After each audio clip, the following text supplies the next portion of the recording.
Yeah, I have a son. He loves meat so much. And of course, up to the time I lost my husband, I'd never prepared any meal without meat. And so one day came after the dying of my husband, and I prepared a particular meal, and there was no meat in it.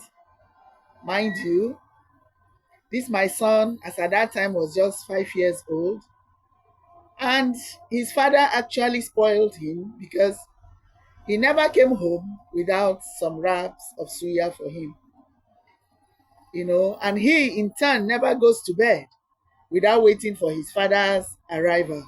He waits. It doesn't matter the time his father comes back.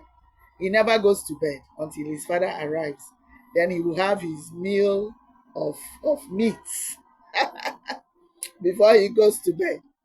So, on this occasion, the very first time I had cause to cook without meat, and I dished the food. We all sat down. Everybody was eating. And then he looked at his food. There was no meat. He looked at every other person's food. Nobody had meat. He just pushed the food aside.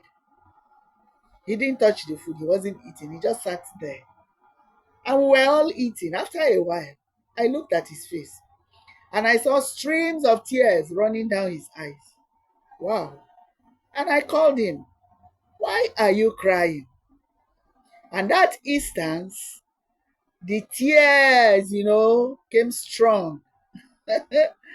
And he started crying, crying. And then he said, "Is it because you said my father is dead?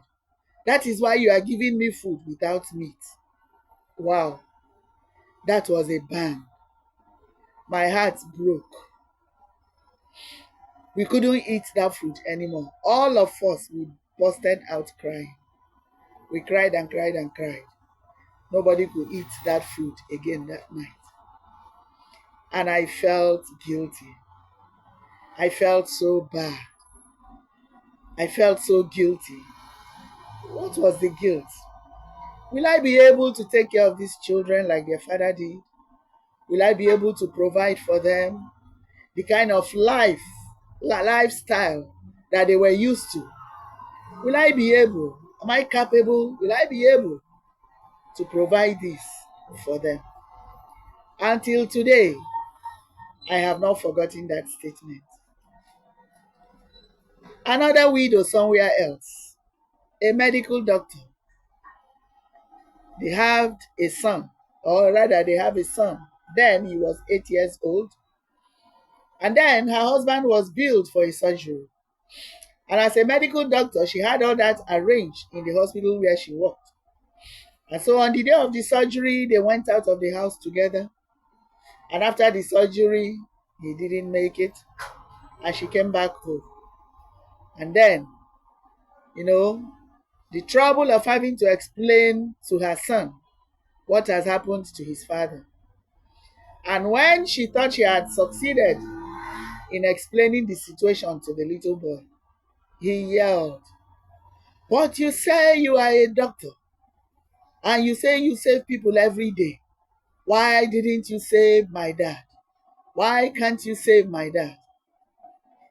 She said it was as if a knife was put through her heart at that moment. She felt like giving up and she felt guilty. What was the guilt about? Why couldn't she save her husband? As though it was in her hands to save the man. But the statement the son made her to feel guilty till this day, as though she was the one that killed her husband.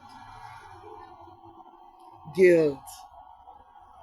The widow's best friend. Guilt. Always moving from one place to the other with the widow. Anywhere you go, guilt is around you. Guilt is following you. Guilt and grief is intertwined. They are interwoven. They are like brothers and sisters. One does not go without the other. Grief and guilt. It doesn't matter what you do as a widow, guilt is by your side, whispering into your ear, audible whispers. You will hear it. The voice of guilt. My dear, is there anything that you have done as a widow that you have not felt guilt about? Yes. Is guilt also following you about? Anywhere you go, whatever you do, whether good or bad, is guilt speaking to your ears? Let's interact. Let's share in the comment section. This is a series. We'll still talk about it in the next upload. God bless you. Please like, share, comment, and follow me. God bless you.